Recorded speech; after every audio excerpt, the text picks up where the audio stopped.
My wife's silent treatment crushed me at first, but my 10-day rebirth turned her game into the harsh reality she never expected to face finally. Around our home as if I were invisible. Not a glance, not a word, nothing. "Are you ignoring me?" I asked directly, my voice cutting through the artificial silence. No response. She continued scrolling through her phone, then walked past me to refill her coffee cup, her shoulder deliberately avoiding contact with mine. This wasn't our first argument, but this silent treatment was new. I reached for her arm, not roughly, but firmly enough to demand attention. "Whatever I did, we should talk about it like adults." She pulled away and walked into our bedroom, closing the door with a decisive click. No slam, no drama. Almost worse because it felt so calculated. That night marked day 3 of being treated like a ghost in my own home. I lay awake, staring at the ceiling, listening to her measured breathing beside me, close enough to touch but separated by an invisible wall. My mind raced through possible offenses, forgotten anniversary, missed signals about something important to her. Or maybe something at work had spilled over into home life. By morning I'd made a decision. I wouldn't beg for explanation or attention. I wouldn't become desperate or pathetic. Looking at my reflection while brushing my teeth, I hardly recognized the man staring back. Tired eyes, slumped shoulders, the beginning of defeat creeping into my expression. 10 days, I muttered to myself. If she wants to play this game, I'll give it 10 days. But she won't recognize the man standing here when those days are up. Day 4 brought more of the same. I attempted normal conversation over breakfast. Weather's supposed to be good this weekend. Nothing. "Your mother called yesterday." Silence. The neighbor's dog was barking all night. She acted as if the chair across from her was empty. I left for work with a strange calm settling over me. This wasn't about apologizing for unknown transgressions anymore. This was about transformation. During my lunch break, I made 3 appointments: barber, personal trainer, and with a career counselor I'd been putting off contacting. On the drive home, I stopped at a high-end men's clothing store I normally would consider too expensive. Walking through our front door that evening, I carried more than shopping bags. I carried the first pieces of a new identity. She was in the kitchen chopping vegetables with mechanical precision. I placed my keys on the counter loudly enough to announce my presence, but didn't seek acknowledgement. Instead, I walked straight to the spare bedroom we used as an office and closed the door. For the next 2 hours, I created a detailed plan, not to win back her attention, but to reclaim mine. Each day would bring a new change, each one building toward the man I'd always wanted to become, but had somehow lost along the way. When had I become so predictable, so dependent on her validation? When had I started dimming my own light to avoid outshining hers? The questions flowed, and with them came clarity. Later, I heard her open the office door. I could feel her presence behind me, likely curious about my unusual behavior. Normally, I would have turned eagerly, grateful for any acknowledgement. Instead, I continued writing, ignoring her just as thoroughly as she'd been ignoring me. After a long moment, she closed the door. A small smile crossed my face. Day 1 of my transformation was already working. In bed that night, I turned away from her empty side. She'd chosen to sleep on the couch. 10 changes in 10 days. By the time this ridiculous silent treatment ended, she wouldn't be ignoring the same man she started ignoring. She'd be faced with someone new, someone who commanded attention rather than begged for it. The alarm clock read 11:47 p.m., nearly midnight. I closed my eyes, oddly excited for morning to arrive. "Let the games begin," I whispered to the darkness. Day 5 of her silence would be day 1 of my rebirth, and unlike her silent treatment, my transformation would be impossible to ignore. The alarm blared at 5 a.m., 2 hours earlier than my usual wake-up time. The couch was empty. She must have slipped into our bedroom sometime during the night. I moved quietly, not out of consideration, but to maintain the element of surprise for the day ahead. Change number 1, complete physical transformation. I drove to a 24-hour gym across town where nobody knew me. The facility was nearly empty at that hour, just a few dedicated bodybuilders and early risers.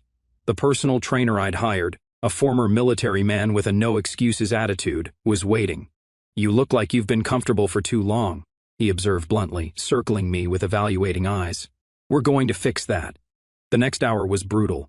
Muscles I'd forgotten existed screamed in protest. By the end, sweat had soaked through my shirt. But looking in the mirror, I already stood straighter. Pain had a clarifying effect. "Same time tomorrow," the trainer said. It wasn't a question.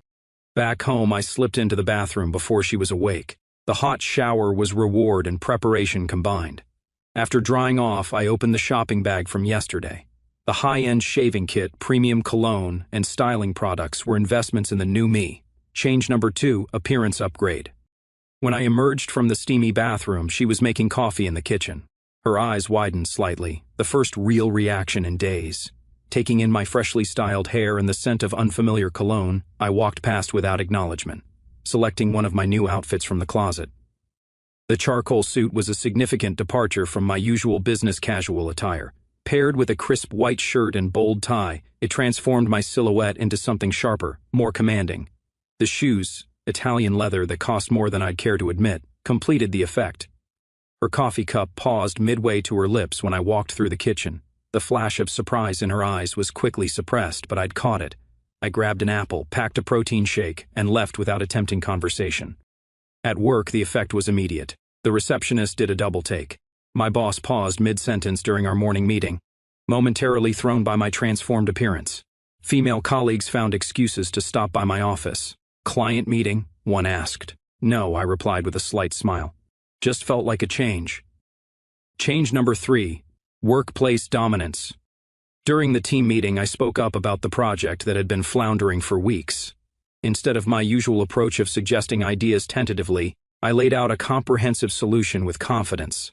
This stops now, I stated, standing to claim the room's attention. We've been circling the same problems for too long. Here's what we're going to do. The silence after my presentation was telling. My boss recovered first.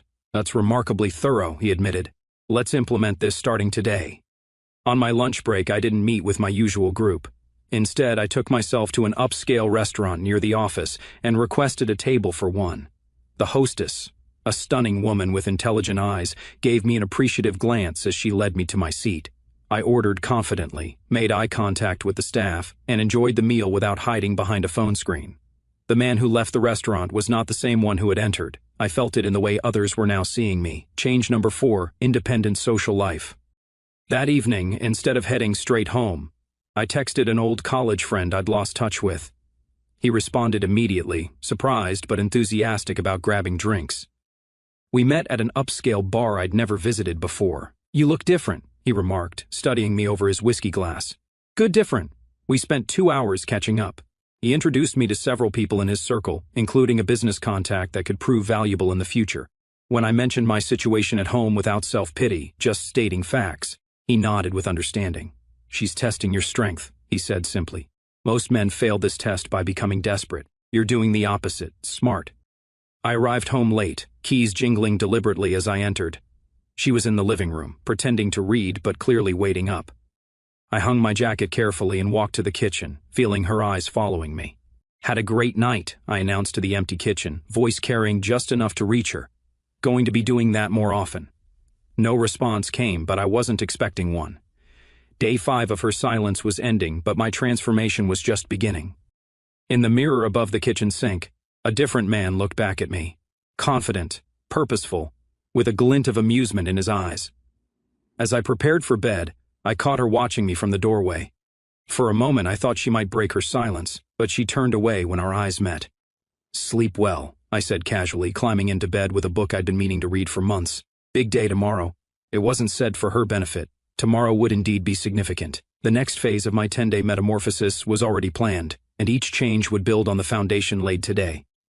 Her silent treatment had given me an unexpected gift, the freedom to reinvent myself without explanation or permission. And I was just getting started. Morning 6 arrived with the familiar ache of yesterday's workout, a welcome reminder of progress. This time, I didn't attempt to be quiet. I played music while getting ready, my movements deliberate and unhurried.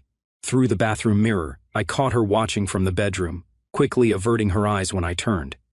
Change number 5, reclaiming abandoned passions. After my morning workout and before heading to the office, I made a detour to a music store downtown. Years ago, before we were married, playing guitar had been more than a hobby. It was part of my identity. Somewhere along the way, the instrument had been relegated to gathering dust in our storage closet, my creative outlet sacrificed to domestic routine. The shop owner, a gray-haired man with calloused fingertips, nodded appreciatively when I selected a premium acoustic guitar. Getting back into it? He asked, tuning the instrument before handing it to me. Never should have stopped, I replied, feeling the familiar weight against my body as I played a few chords. The muscle memory remained even after years of neglect. I arranged for weekly lessons and purchased the guitar along with a small amplifier. The investment wasn't just financial, it was reclaiming a piece of myself I'd surrendered without resistance. At work, I continued my new pattern of assertiveness. When the marketing director attempted to dismiss my team's proposal without proper consideration, I held my ground. "We're not moving on until you've given this the attention it deserves," I stated, my voice calm but unyielding. The room fell silent. In the past, I would have backed down immediately. The director looked startled, then nodded slowly. "Fair enough. Walk me through it again." By lunch, word had spread about my confrontation. The respect in my colleagues' eyes was unmistakable. My phone buzzed with a text from a female coworker I'd always been friendly with. "Whatever's gotten into you lately, keep it coming. Drinks after work?" I accepted the invitation. Not out of interest, I wasn't looking to complicate my home situation further, but because the old me would have declined out of some misplaced sense of obligation to rush home to an empty evening. Change number 6, controlling my time completely. I texted home working late. "Don't wait up. No apologies, no explanations. Just information." The power of not seeking permission was intoxicating. Drinks with colleagues turned into dinner when more people joined. I found myself at the center of conversation, sharing ideas and stories with an ease I hadn't felt in years. When had I become so careful with my words, so worried about taking up space? "You should come to the industry mixer next week," suggested a senior manager from another department. "With your new project direction, you should be connecting with the right people." I accepted immediately, keenly aware that such networking had always intimidated me before. The old me would have found an excuse to avoid it. Arriving home after 11 p.m., I found the house dark except for a single lamp in the living room. She was curled on the couch, pretending to be absorbed in a show, but clearly waiting. I placed my new guitar prominently in the corner of the living room. Learning this again, I announced to the room, not directly to her. Forgot how much I loved it. No verbal response came, but I didn't miss how her eyes followed me as I poured a nightcap and took a seat at the other end of the couch, close enough to acknowledge her presence, but making no effort to bridge the emotional distance. Change number 7, physical space reformation. The next morning, day 7 of her silence, I woke early again and drove to a storage facility I'd rented the previous day. There, I spent 2 hours selecting furniture and personal items I'd kept from before our marriage, items that reflected my tastes rather than our compromised aesthetic. When I returned home that afternoon, I began rearranging my home office without discussion or permission. Out went the bland, functional desk we'd purchased together, and in came my old drafting table that had character and history. I hung artwork that had meaning to me, set up my guitar stand prominently, and created a space that reflected the man I was rediscovering. The sound of her footsteps, pausing outside the door, told me she'd noticed the delivery truck. When she finally pushed the door open, her sharp intake of breath was audible. I continued unpacking, not acknowledging her presence. After a long moment, she walked away. But I heard her on the phone in the bedroom, her voice too low to make out words, testing my resolve, seeking support from a friend. It didn't matter. My transformation wasn't contingent on her reaction. That evening, I cooked myself a complex meal I'd always wanted to try, filling the kitchen with unfamiliar spices and the sound of a cooking video playing from my tablet. I set a single place at the table, poured a glass of expensive wine, and enjoyed every bite without offering to share. The silent treatment continued, but the power dynamic had unmistakably shifted. In the charged quiet of our home, one thing was becoming increasingly clear: her silence was no longer controlling me. In fact, with each passing day, her refusal to communicate was diminishing her influence rather than asserting it. Day 7 was ending, and I was halfway through my 10-day plan. The man in the mirror now stood taller, spoke with more authority, and, most importantly, looked himself in the eye without flinching. 3 more changes were coming, each more significant than the last. If she thought ignoring me would bring me to my knees, she was about to discover just how wrong she'd been. The countdown to day 10 had begun in earnest. Day 8 began with the now familiar early alarm. The soreness in my muscles had evolved from complaint to conversation, my body responding to the demands I was placing on it. After my workout, I stopped at the barber shop I'd researched online. Not my usual chain haircut place, but an upscale men's grooming establishment. Change number 8, complete style reinvention. Something completely different, I told the barber, a tattooed man with impeccable style. I've been hiding behind the same look for years. He studied my face with professional assessment. You've got good bone structure that your current cut doesn't highlight. Let's fix that. 45 minutes later, I barely recognized myself. The conservative cut had been replaced with something modern and distinct. shorter on the sides with texture on top that the barber showed me how to style. He'd also shaped my previously neglected beard into something intentional and sharp.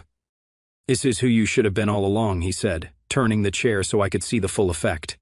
Looking in the mirror, I silently agreed. The transformation wasn't just physical. The man looking back at me carried himself differently, expected more, accepted less.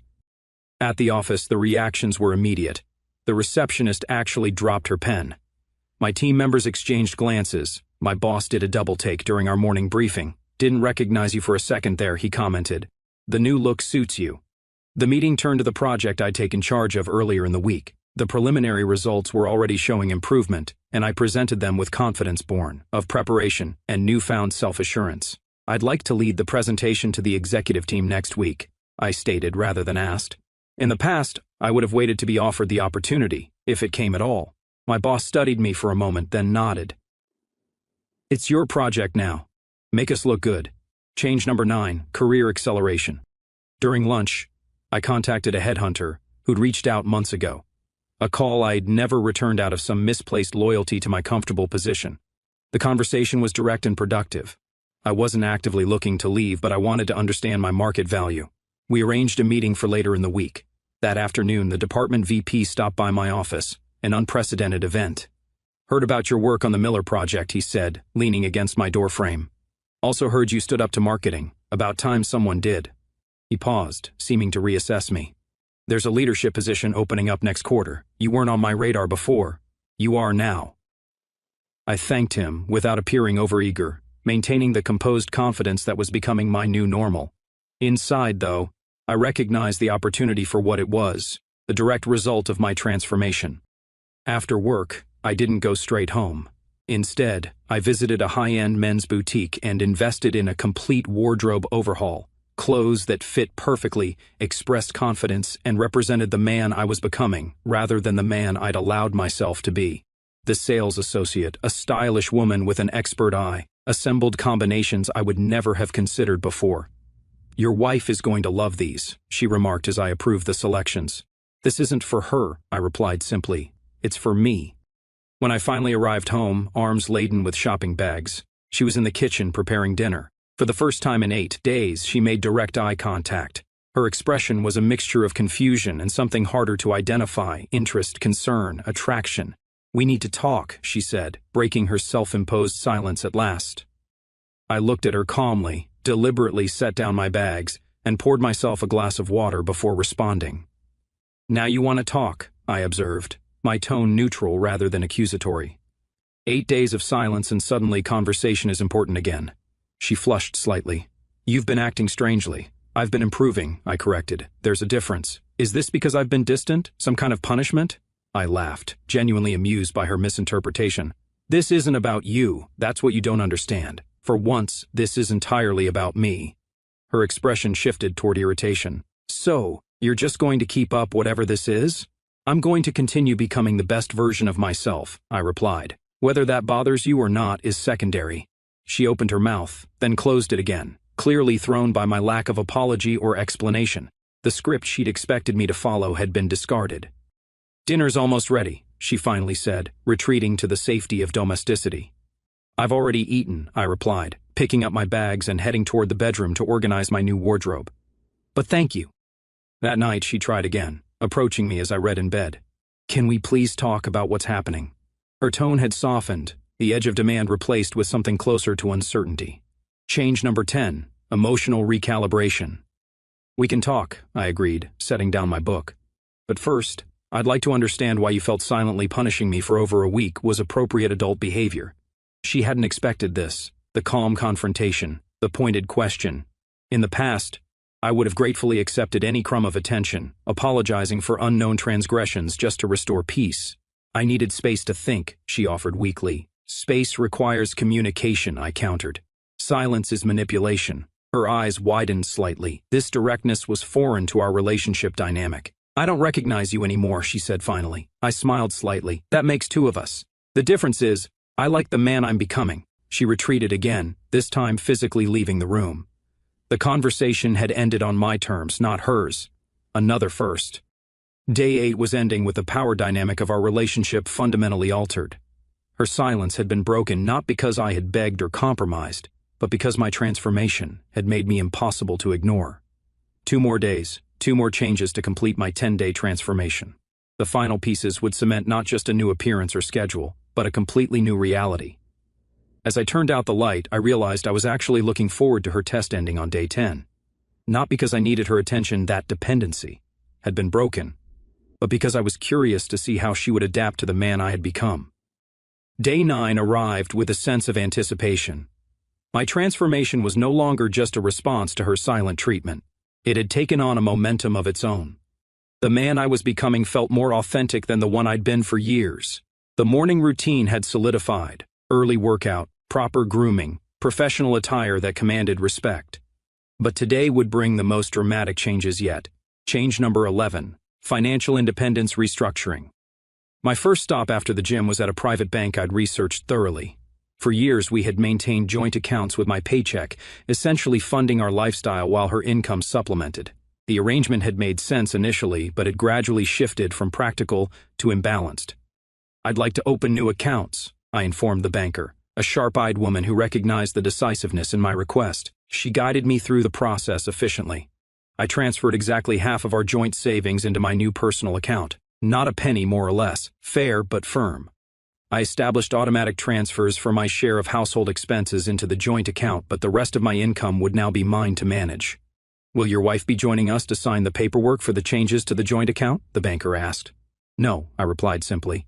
"I'm only authorized to make decisions about my own finances going forward." The banker nodded with professional neutrality, but I caught the flash of understanding in her eyes. She'd seen this scenario before. My second appointment of the morning was with the headhunter. Over coffee in a sleek downtown office, he laid out 3 potential opportunities, all offering substantial increases in both responsibility and compensation. "You're undervalued in your current position," he stated bluntly. "Companies are looking for decisive leadership, and that's the energy you're projecting now." I didn't commit to any specific opportunity, but I authorized him to put my name forward for all 3. Back at the office, I found an unexpected email from the VP following our conversation yesterday. He was fast-tracking the leadership position and wanted me to interview next week. Attached was compensation information that made my recent banking changes even more timely. During lunch, I made a decision I'd been contemplating for days. Change number 12, creating physical distance. I called a high-end hotel downtown and booked their executive suite for 3 nights. "Will this be for business or pleasure, sir?" the reservation clerk asked. "Personal development," I replied, surprising myself with the answer but recognizing its truth. Next, I called a travel agent, an old-school move in the digital age, but I wanted expertise for what I had in mind. "I need a solo adventure," I explained. "Something challenging but rewarding. Week after next." She asked insightful questions about my interests and comfort levels before suggesting several options. I settled on a hiking expedition through rugged mountain terrain, physically demanding and far outside my previous comfort zone. "This isn't a typical vacation package," she warned. "It's intense." "Perfect," I responded. "Deposit the full amount from this card." That evening, I packed a suitcase methodically while she watched from the doorway, her silence now stemming from confusion rather than control. "Where are you going?" she finally asked, arms crossed defensively. "I've booked a hotel for a few nights," I explained without pausing my packing. "I need space to think." The deliberate echo of her earlier excuse wasn't lost on her. "You're leaving? Just like that?" I zipped the suitcase closed before turning to face her. "I'm not leaving our marriage. I'm taking time to focus completely on myself without distraction. There's a difference. This is about punishing me for not talking to you." I shook my head, maintaining eye contact. "That's the fundamental mistake you've been making all along, assuming my actions revolve around you." Her expression flickered between anger and uncertainty. "When will you be back?" "When I'm ready," I said, lifting my suitcase. "But there's something you should know before I go."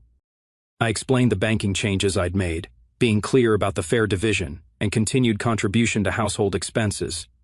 Her face paled slightly. "You had no right to do that without discussing it with me," she protested.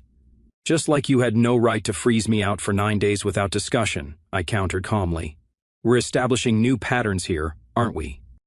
As I moved toward the door, she followed, her composure cracking further. "This isn't you," she insisted. "You don't do things like this." I paused, looking back at her with a slight smile. "That's where you're wrong. This is exactly who I am now, The question is whether you're interested in getting to know this version of me. I loaded my suitcase into the car as the sun set on day 9. Through the window, I could see her watching, phone pressed to her ear, likely calling a friend for support or advice. The script had been completely flipped. Now she was the one feeling abandoned and confused. The hotel suite was spacious and impersonal, the perfect environment for my final transformation. After settling in, I went to the hotel bar for dinner, sitting alone but not lonely. The bartender was attentive, and several other guests nodded respectfully, as business travelers often do. A woman at the end of the bar caught my eye and raised her glass slightly in acknowledgement. In another life, the life before my 10-day metamorphosis, I would have awkwardly looked away. Tonight, I returned the gesture confidently. She made her way over during my second drink, introducing herself as a corporate lawyer in town for a case. Our conversation flowed easily, intellectually stimulating without crossing any lines. When she suggested continuing the conversation over dinner, I was direct. I'm married, I stated simply. Currently complicated, but still married. She appreciated the honesty, and we parted with mutual respect rather than awkwardness. The interaction was meaningful, not for what it might have led to, but for what it represented. I was being seen differently by the world because I was seeing myself differently. In my suite, I called the front desk and arranged for a wake-up call and breakfast delivery for 5 a.m. Tomorrow would be day 10, the final day of her silent treatment according to my mental countdown and the completion of my transformation. Change number 13 would be the most significant yet, redefining not just how I appeared or behaved, but the fundamental nature of our relationship. The old me had disappeared a little more each day, replaced by someone stronger, more confident, and far less willing to accept less than he deserved. As I drifted toward sleep in the unfamiliar bed, I realized I was no longer angry about her silent treatment. In fact, I was almost grateful. Without that catalyst, I might have continued fading into the background of my own life indefinitely. Day 9 closed with an unexpected sense of peace. Whatever happened tomorrow, I was prepared to face it as my authentic self, perhaps for the first time in years. Day 10 dawned with purpose. The wake-up call came precisely at 5 a.m., followed shortly by room service delivering a protein-rich breakfast. I ate while reviewing the previous 9 days in my journal, documenting each change and its impact not just on my circumstances but on my self-perception. The transformation had been comprehensive: physical appearance, career trajectory, social connections, financial structure, living arrangements. But the most crucial element remained, the 13th and final change that would redefine the fundamental dynamics of my marriage. Change number 13, relationship recalibration. I dressed in one of my new suits, a deep navy that projected both authority and approachability. The morning ritual of grooming had become almost meditative, each action deliberate, focused on presenting my most confident self to the world. My phone had accumulated several missed calls and messages overnight, all from her. The progression was telling, irritation giving way to confusion, then concern, and finally a hint of panic. The final message, sent at 3:17 a.m., simply read, "Please come home, we need to talk." I didn't respond immediately. Instead, I called my office and arranged to work remotely for the day. Then I contacted a realtor recommended by the hotel concierge and scheduled a viewing of 3 rental properties that afternoon, not as escape routes, but as options. Having alternatives was a form of power I'd neglected for too long. Only then did I text her back, "We'll be home this evening, 7 p.m. Her response came instantly, "I'll be waiting. Please, let's fix this." The shift was remarkable. After 10 days of her calculated silence, she was now the one anxiously seeking communication. The power dynamics had completely reversed. I spent the morning working productively from the hotel business center, focusing on the executive presentation I'd be delivering next week. At lunch, I met with a financial advisor to discuss investment strategies for my newly independent finances, another step toward long-term self-sufficiency. The property viewings were educational. I had no immediate plans to move out permanently, but understanding the market and seeing tangible alternatives changed my perspective on our shared home. It was a preference now, not a necessity. At precisely 6:58 p.m., I pulled into our driveway. The house lights were on, and through the window, I could see she had prepared dinner. An elaborate meal, judging by the dining room setup visible from outside, a transparent attempt to re-establish domestic normalcy. I entered without announcing myself. She emerged from the kitchen immediately, her appearance carefully curated, hair styled, makeup fresh, wearing the dress I'd once mentioned liking. The effort was obvious and, in its way, revealing. "You're home," she said, relief evident in her voice. "I've been so worried." I set down my briefcase calmly. "No need. I informed you of my plans. After you'd already made them," she countered, then seemed to catch herself. "But that doesn't matter. Now I'm just glad you're here. Dinner's almost ready." "Before we eat," I said, remaining standing, "I think we need to address the situation directly." She nodded quickly, gesturing toward the living room. "Yes, absolutely. I know my silence was immature. I shouldn't have handled things that way." We sat across from each other, me in an armchair, her on the couch. The physical arrangement was deliberate on my part, avoiding the artificial intimacy of sitting side by side. "Why did you do it?" I asked directly. 10 days of complete silence.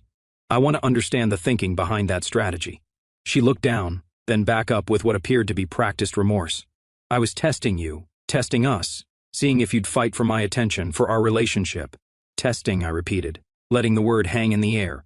"Without my knowledge or consent, without establishing parameters or purpose, just unilateral psychological manipulation." She flinched slightly at the characterization. "When you put it that way, it sounds terrible." "Because it is," I stated simply. "It's emotional abuse." "Actually, if I had done the same to you, what would you have called it?" The question clearly caught her off guard. In our previous relationship dynamic, I would never have labeled her behavior so directly. "I was frustrated with how things were between us," she attempted to explain.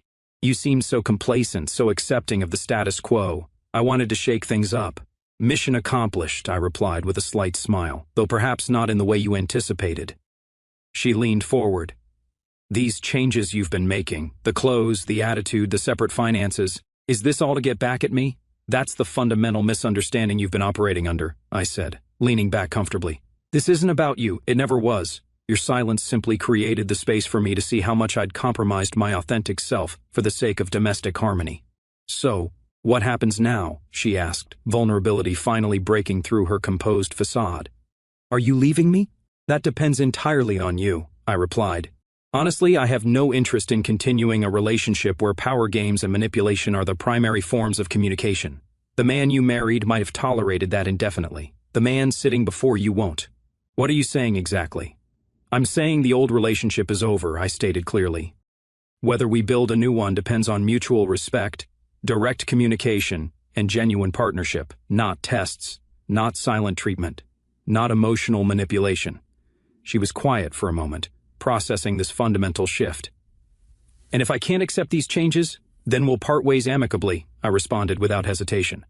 "I've spent this week reconnecting with who I truly am and who I want to become. I won't compromise that again, not even for our marriage."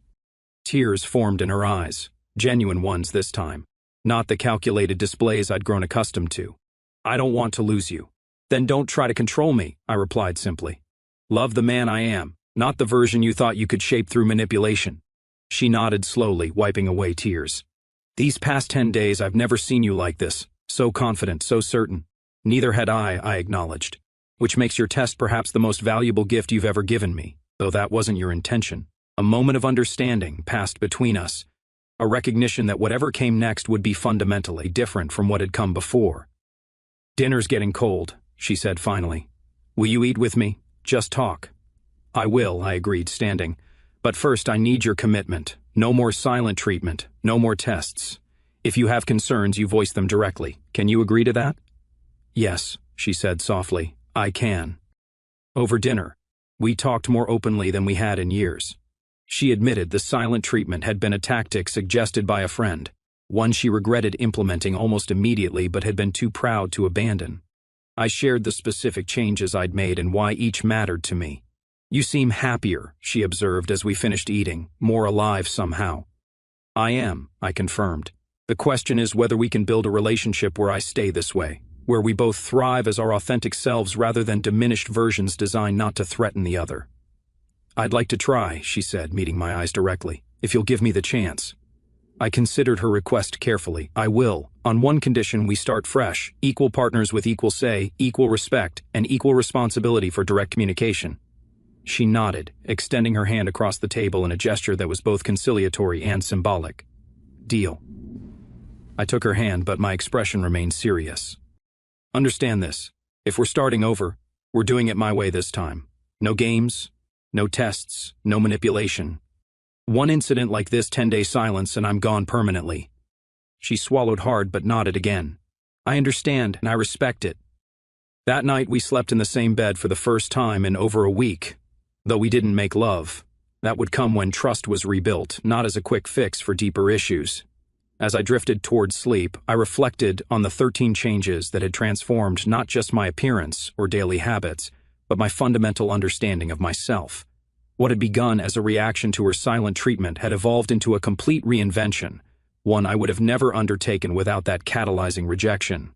In the darkness, I smiled slightly. Sometimes the worst things that happen to you lead to the best version of yourself.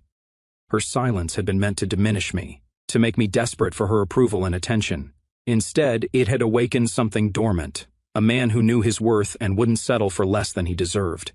Day 10 had arrived with uncertainty and ended with clarity. Whatever happened next in our marriage, one thing was certain: I would never be invisible again. Our story has come to an end. If you've made it this far, how about subscribing to our channel?